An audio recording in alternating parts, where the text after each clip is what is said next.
Why did I get involved in politics and government, and why should we get involved?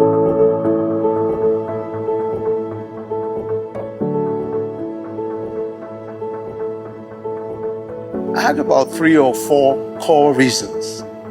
The first is the burden to change things. As a lawyer, I believe strongly that our justice system in Nigeria could be reformed.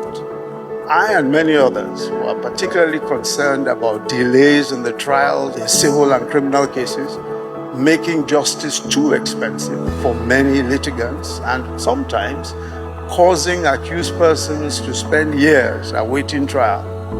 So some of us were concerned about lack of legal representation for the poor, even for their defense in criminal cases. So we organized volunteer lawyers who would go to courts pro bono, free of charge, to defend indigent accused persons. To fight corruption, I co-founded, along with 2 others, Integrity, an anti-corruption organization. And we published a pamphlet called Scrutiny, which chronicled cases of official corruption. We held seminars, we wrote policy papers, we proposed reforms, we raised awareness. Yet it became clear to me and to many of us that pressure groups can only go so far. To bring about large-scale change, to deploy human and material resources to solve problems for a country of 200 million people, government must be involved. Only government has the authority, the structure, and the resources to implement reforms at scale. So for me, that opportunity came in 1999 when I was appointed Attorney General and Commissioner for Justice in Lagos State of Nigeria by the then Governor Bola Tinubu, who is now President of Nigeria. And working closely with the bar, with the bench, we launched several key initiatives. And one of the most impactful was the Citizens' Rights Department within the Ministry of Justice. Under this umbrella, we created something called the Office of the Public Defender. And I want you to follow the trend of this, because the Office of the Public Defender provided free legal representation for indigent citizens in both civil and criminal cases. So rather than the few volunteer lawyers that we were able to raise at the time when we were functioning in the pressure groups and the human rights organizations, the Office of the Public Defender, supported by government, hired hundreds of lawyers to fight for the rights of indigent accused persons. But another significant moment for me came in 2014. The All Progressives Congress, which was the opposition party at the time, had just been formed. And 3 of us, I was of course a member of that opposition party.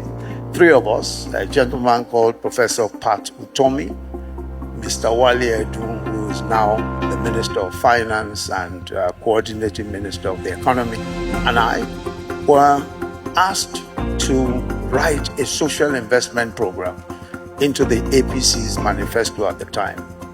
Of course, I had no idea that I would be vice presidential candidate of our party, but writing the social investment policy helped us to design one of the largest social investment schemes in Africa.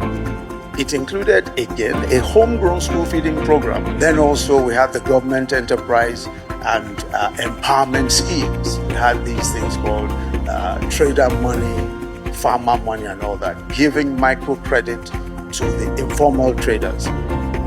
By the next year, I was nominated vice presidential candidate and we won.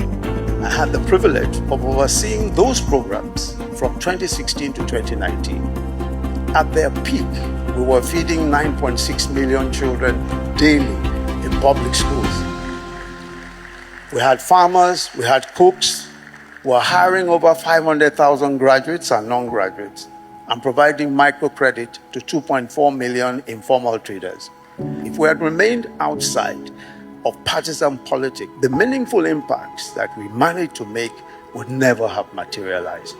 But let me leave you with this point. We must not stand aside from politics.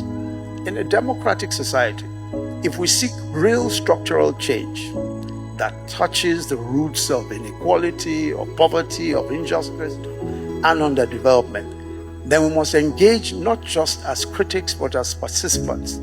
Yet advocacy and activism are powerful tools.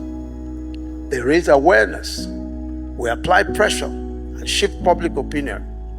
But history shows that the scale and depth of transformation that is required, especially in developing countries, cannot be achieved outside the arena of political power.